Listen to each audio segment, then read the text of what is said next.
রক্তকে পানি করে এই দেশে রেমিটেন্স পাঠায় আর আমাদের নেতারা পোটলা বানায় বানায় বিদেশে পাঠায় দেয়।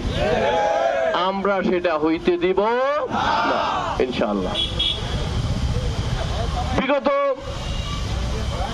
24শে জুলাইয়ের যে আন্দোলন হয়েছিল সেই আন্দোলনের এমন সাহসও ছিল না তাদের যে আমরা এই আন্দোলনের সাথে আছি, এই কথাটা বলার মতো তাদের যোগ্যতা ছিল না। ইসলামী আন্দোলনের আমির, নায়েবের আমির এবং আমরা যারা আছি, আমরা মাঠে নেমেছি ব্যানার নিয়ে, ইসলামী আন্দোলনের ব্যানার নিয়ে, হাত পাখা নিয়ে আমরা মাঠে নেমেছিলাম। আজকে মাঠে আমরা মনে হয় যেন আমরা পরগাছা। লজ্জা থাকা দরকার। আপনারা মুখের মধ্যে রুমাল নিয়ে পরে বের হন। আপনাদের নেতা কি বলেছিল যে এই আন্দোলনের সাথে সরাসরি ছাত্র সম্পৃক্ত, আমরা এই আন্দোলনের সাথে নাই। কিসের বাহাদুরি? স্বাধীনতা যুদ্ধ সবাই করে না, করে সবাই? মুক্তিযুদ্ধ কি সবাই মুক্তিযুদ্ধ ছিল?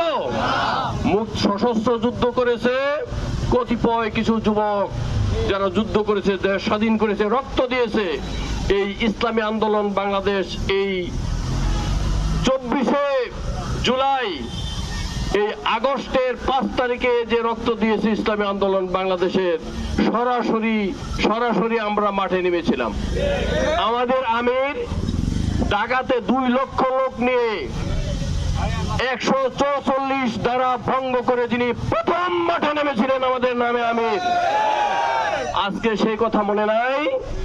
আমাদের 24-এর কথা যদি আসে তাহলে ইসলামী আন্দোলনের কথা আগে আসতে হবে। ইসলামী আন্দোলন আজ থেকে 2008 সাল থেকে আমরা পিয়ার পদ্ধতির নির্বাচনের কথা বলতেছি না? এখন পিয়ার পদ্ধতি যখন সবাই আওয়াজ তুলছে, আলহামদুলিল্লাহ, এখন পিয়ার পদ্ধতি নিয়ে কিন্তু একটা কথা উঠছে মাঠে, উঠছে না? পিয়ার পদ্ধতি হইলে কিন্তু তারা এককভাবে রাজত্ব করতে পারবে, রাজত্বের মধ্যে একটু ভাগ বাটোয়ারা হয়ে যাবে, সবাই ক্ষমতাশালী হবে না। ক্ষমতার ভাগ বাটোয়ারা যদি হয়